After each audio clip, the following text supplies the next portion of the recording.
प्यारे बच्चों, पिछे आपां द हैप्पी प्रिंस लैसन पढ़िया सीगा। अज आपां इहदे क्वेश्चन आंसर करन जा रहे हैं।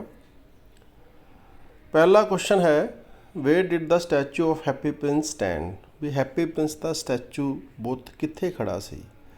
आपां लैसन पढ़िया सीगा भी शहर दे विचकार एक उच्चे थंभ दे उत्ते ओह बुत खड़ा किया गया सी। सो आंसर है, it stood on A high column above the city. Second question है, हाउ वाज द स्टैचू डेकोरेटिड। यानी उन्होंने किस तरह सजाया गया सी, देखण च किहो जिहा लग रहा सी, की कुछ उहदे उत्ते लाया गया सी। The statue was covered with thin leaves of fine gold. It had two bright fires for its eyes. There was a large red ruby on its sword hilt। So ਆਪਾਂ ਜਿਵੇਂ ਪਿਕਚਰ ਵੀ ਦੇਖੀ ਸੀ ਵੀ ਉਹ ਸੁਨਹਿਰੀ ਸੀਗਾ, ਉਹਦੇ ਉੱਤੇ ਸੋਨੇ ਦੀ ਪਰਤ ਚੜਾਈ ਗਈ ਸੀ।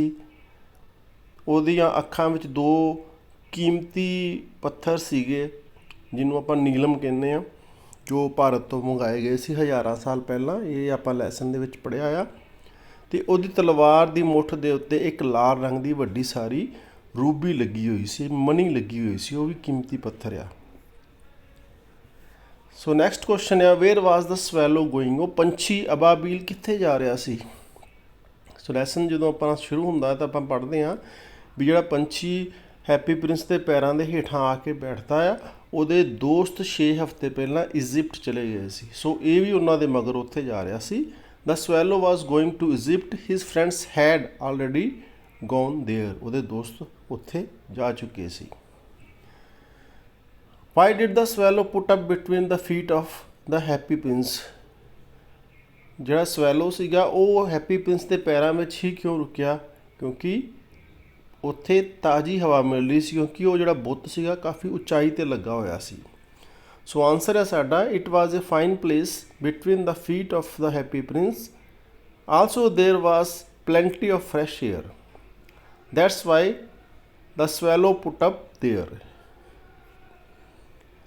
where were the drops coming from।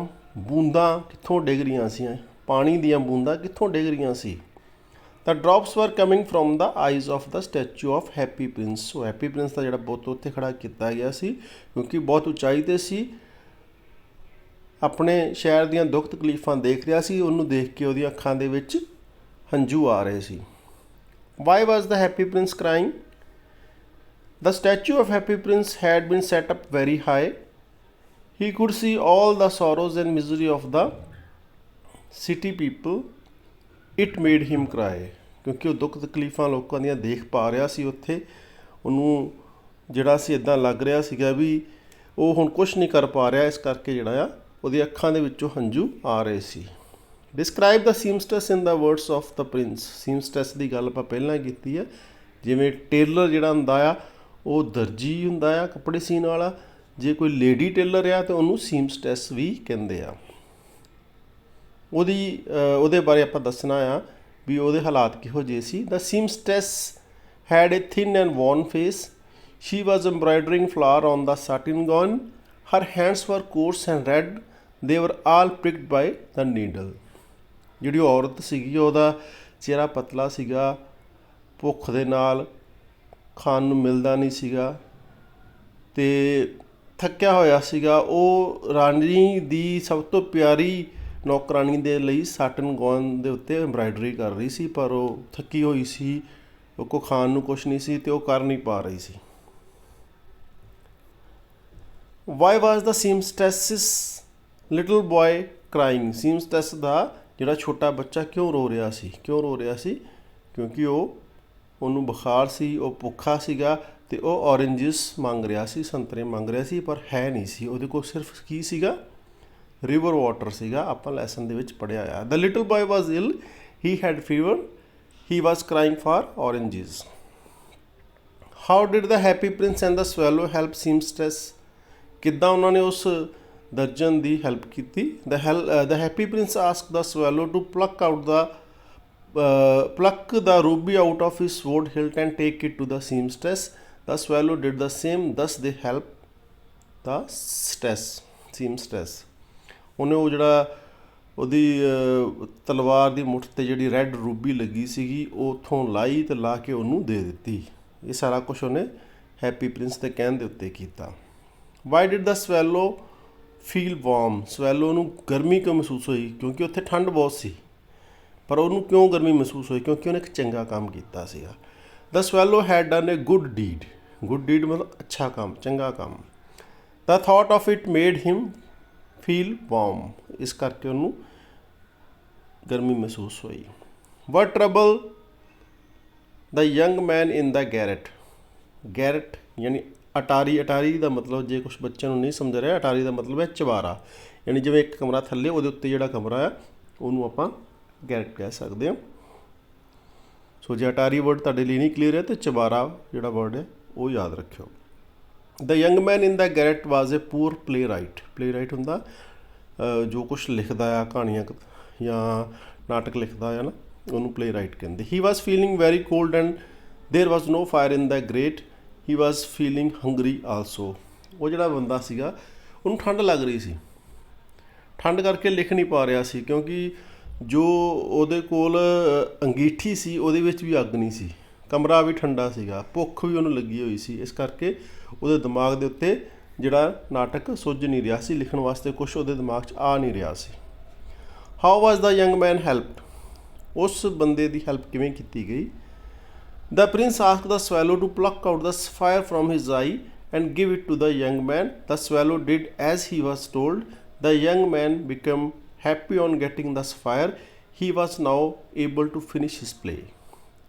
ਆਪਾਂ ਸ਼ੁਰੂ 'ਚ ਪੜ੍ਹਿਆ ਵੀ ਜੋ ਹੈਪੀ ਪ੍ਰਿੰਸ ਦੀ ਡੈਕੋਰੇਸ਼ਨ ਜਿਹੜੀ ਕੀਤੀ ਸੀ ਉਹਦੀ ਅੱਖਾਂ 'ਚ 2 ਸਫਾਇਰ ਲੱਗੇ ਹੋਏ ਸੀ,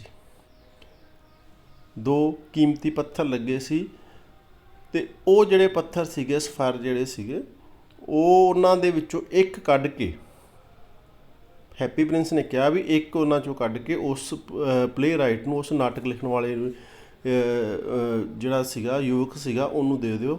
ਉਹਨੇ ਜਿਹੜਾ ਸਵੈਲੋ ਸੀ ਉਹਨੇ ਇੱਦਾਂ ਹੀ ਕੀਤਾ, ਉਹਨੂੰ ਦੇ ਦਿੱਤਾ।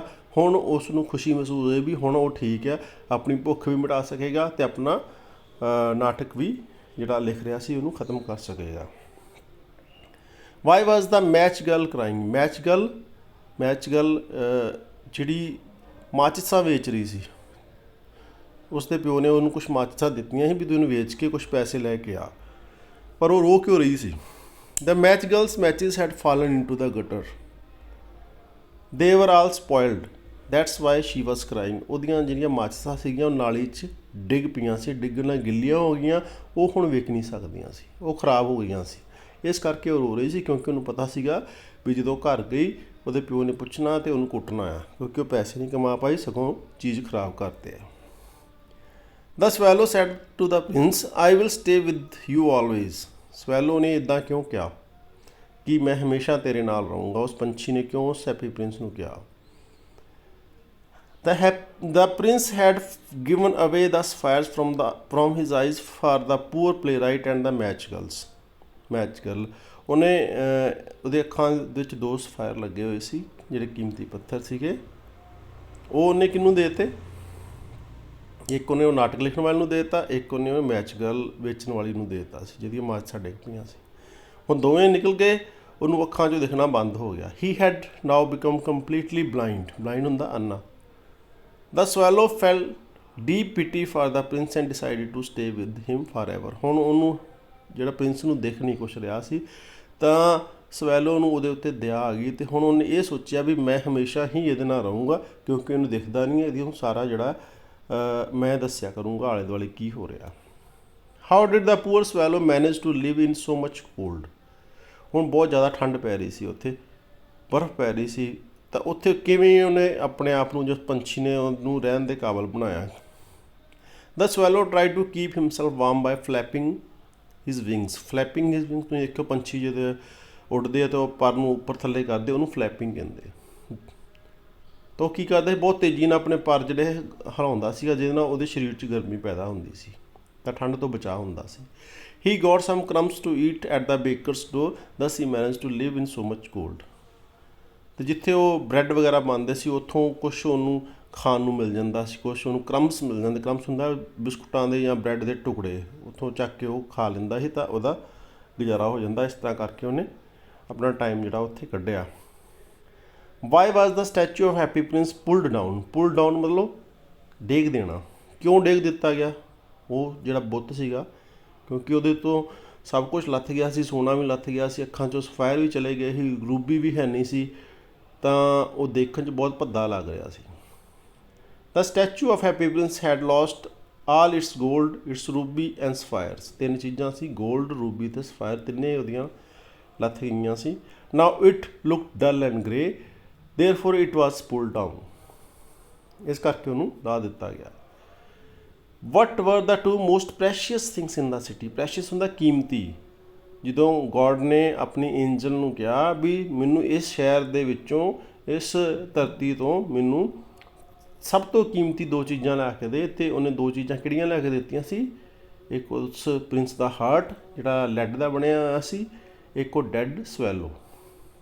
The two most precious things in the city were the dead swallow and the broken lead heart of the happy prince। ਯਾਨੀ ਰੱਬ ਨੇ ਉਹਨਾਂ ਦੀ ਜਿਹੜੀ ਪਿਆਰ ਦੀ, ਲੋਕਾਂ ਦੇ ਪ੍ਰਤੀ ਦਇਆ ਭਾਵਨਾ ਦੀ ਇੰਨਾ ਕੁ ਉਹਨਾਂ ਮੁੱਲ ਪਾਇਆ ਕਿ ਪ੍ਰਮਾਤਮਾ ਨੇ ਵੀ ਇਹ ਮੰਨ ਲਿਆ ਵੀ ਇਹ ਜਿਹੜੇ ਸਭ ਤੋਂ ਕੀਮਤੀ ਚੀਜ਼ਾਂ ਆ ਇਸ ਸ਼ਹਿਰ ਦੀਆਂ।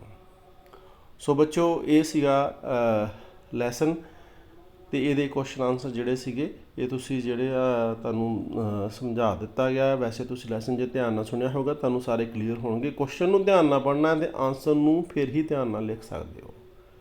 ਧੰਨਵਾਦ।